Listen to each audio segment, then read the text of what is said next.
Como eu falei, aperte os cintos, porque 2025 vai ter emoções fortes. Inteligência Artificial. Como ela vem transformando o mundo e como evitar. Consequências não previstas. A partir de agora, mudamos de assunto.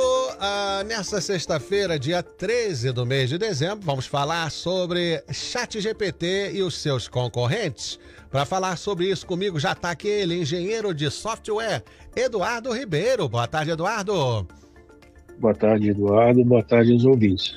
É um prazer ter hoje você aqui, Eduardo Ribeiro, como tema sugerido no programa da semana passada e você trazendo informação para a gente. Hoje eu gostaria, inclusive, de estabelecer primeiro para os ouvintes quais são, o que está envolvido nesse tema, né? Quais são as incríveis possibilidades dessas ferramentas de inteligência artificial que estão transformando a maneira como a gente trabalha, como a gente cria, como a gente interage com tecnologia. Nós vamos descobrir qual delas é mais útil para você no dia a dia em possíveis projetos que você possa ter. E nós estamos falando de explorando a nova era da inteligência artificial com o ChatGPT, o Google Gemini, o Microsoft Copilot e o GPT Neo. Primeira pergunta que eu tenho para você é o seguinte: se uma pessoa pudesse conversar com uma inteligência artificial que pudesse responder às dúvidas, ajudar a escrever textos ou até criar ideias criativas, quais dessas ferramentas que você separou para a gente seria a mais indicada? Então, a primeira, a mais conhecida, né, é o ChatGPT. O ChatGPT ele foi desenvolvido pela companhia OpenAI e funciona como um parceiro de conversação. Ele é treinado para dar respostas semelhantes a humanos, com conteúdo criativo e tem a capacidade de manter diálogos coerentes e contextualmente relevantes. Por exemplo, eu vou dar um exemplo em cada um. O ChatGPT é o mais famoso, né? As pessoas já sabem que pode escrever um livro, igual a gente sugeriu, né? Deu uma resposta para uma pergunta do ouvinte no programa anterior. Mas, por exemplo, você pode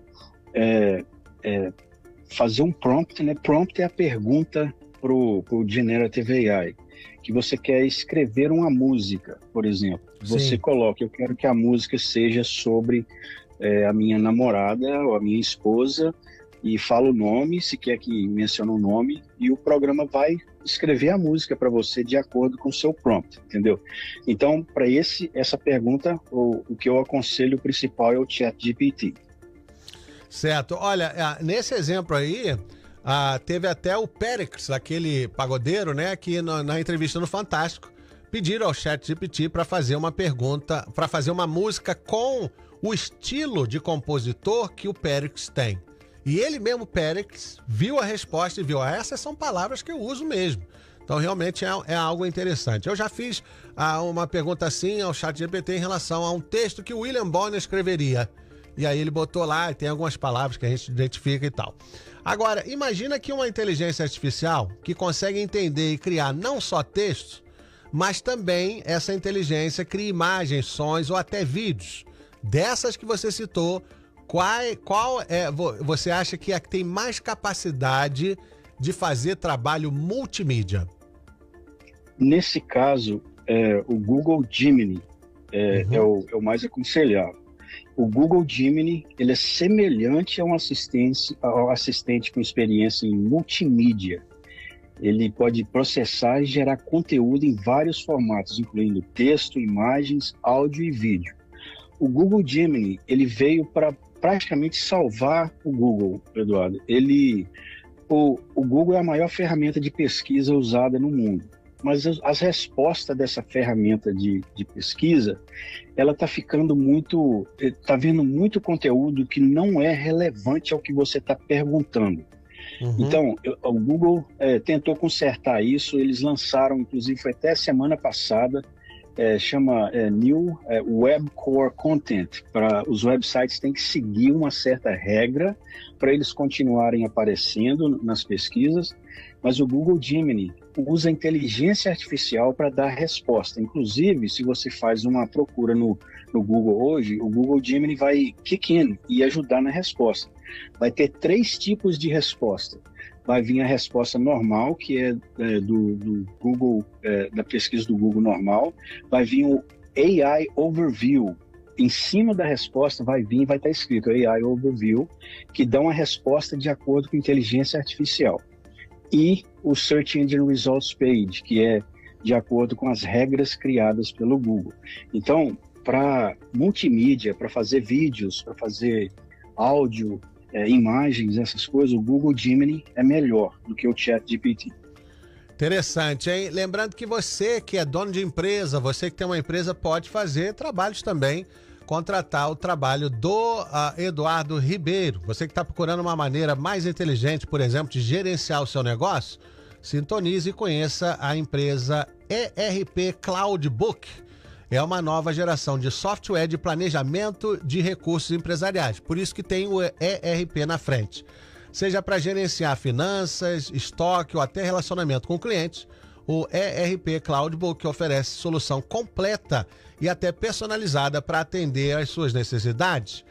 Desenvolvido para empresas de todos os tamanhos, essa tecnologia combina ferramentas poderosas com funcionalidades que podem ser personalizadas para simplificar as operações e impulsionar o sucesso. Acesse agora erpcloudbook.com ou então liga para 508-217-1227.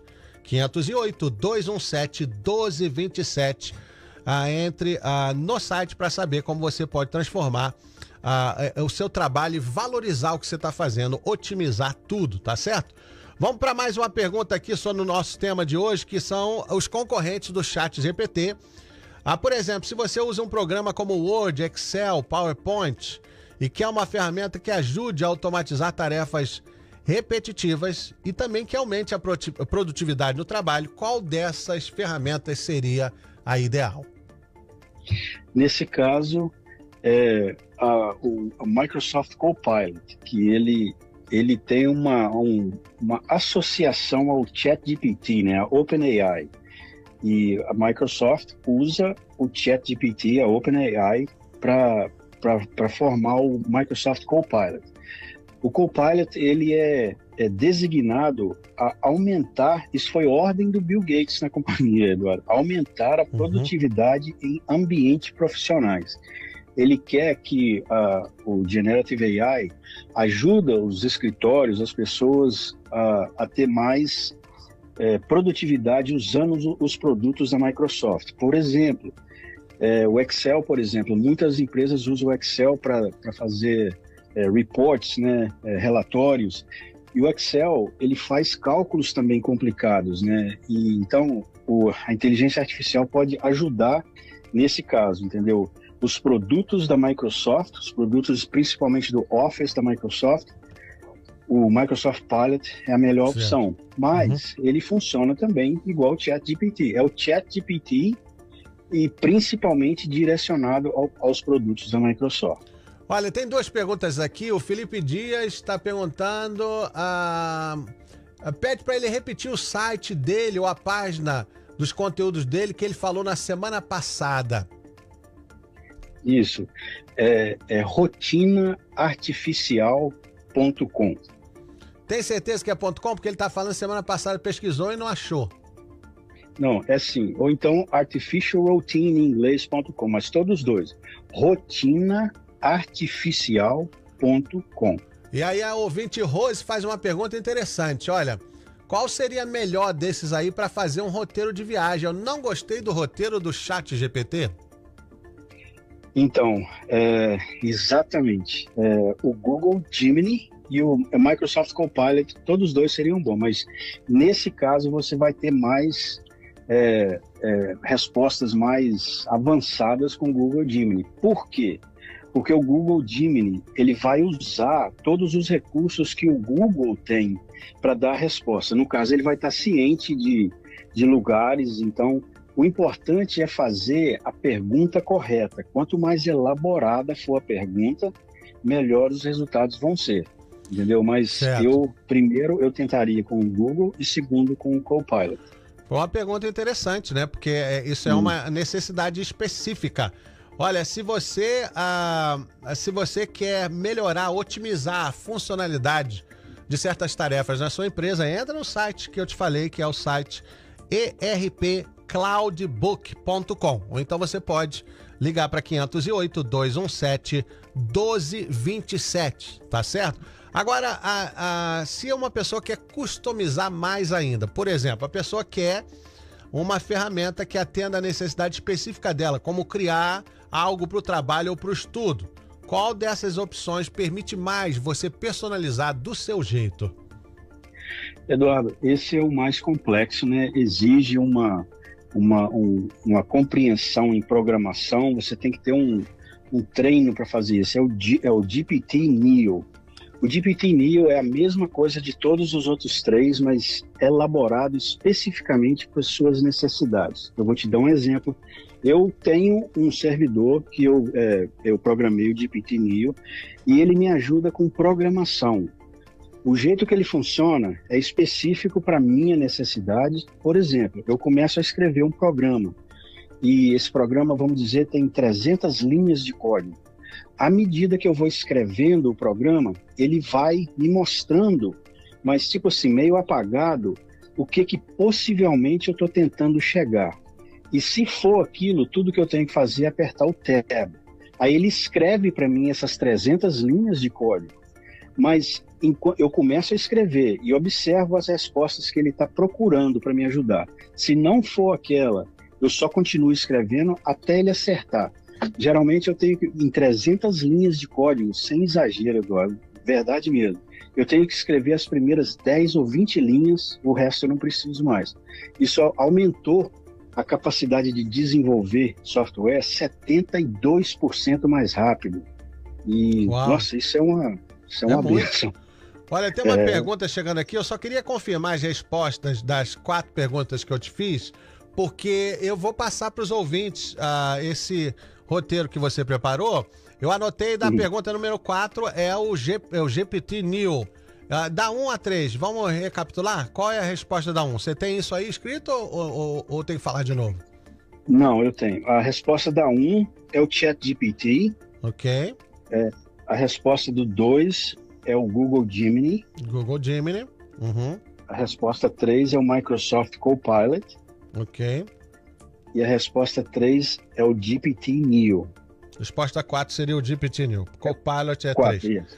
Olha a pergunta. A pergunta do Maurício Ramos pergunta para ele se essa moda de colocar a palavra deep na frente de coisas como deepfake, deep state, deep web, o que caracteriza um website como sendo deep?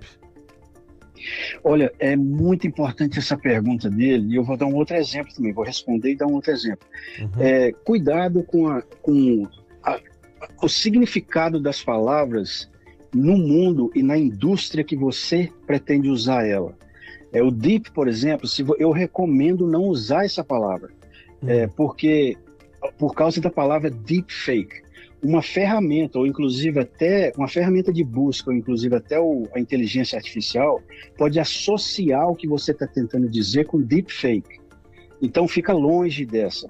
Eu vou dar um outro exemplo que aconteceu comigo. Eu desenvolvi um sistema para o Roku, né, e para o Amazon Fire TV. E na descrição do programa, eu coloquei como... Oh my God, como é que fala? Eu esqueci o nome da palavra aqui agora. Internet TV. Essa palavra Internet TV é inofensiva, mas ela associou à internet essas ilegais de caixinha de TV que são ilegais, que a Polícia Federal no Brasil tá indo atrás. Isso deu um resultado negativo enorme. Certo. Pesquisa as palavras que você vai usar naquela indústria e se elas são inofensivas, porque às vezes a gente descobre da maneira pior. Certo, olha, com isso a gente vai ter que encerrar, porque a gente já passou da hora, muito passado da hora, mas esse tema é fascinante e a gente deve voltar nesse tema qualquer dia. Meu amigo, muito obrigado pela sua participação hoje, desejo você um bom final de semana, tá bom, Eduardo? Para vocês também, Eduardo, muito obrigado. Muito obrigado. Esse é Eduardo Ribeiro, engenheiro de software. Não dá tempo para mais nada. Eu sou muito grato pela sua companhia de todos os dias. Fique agora com Panelada, divertidíssimo. Bom fim de semana. Uma década de informação e entretenimento. Rádio Insuperável. Framingham, Massachusetts. Emissora do Sistema Insuperável de Comunicação.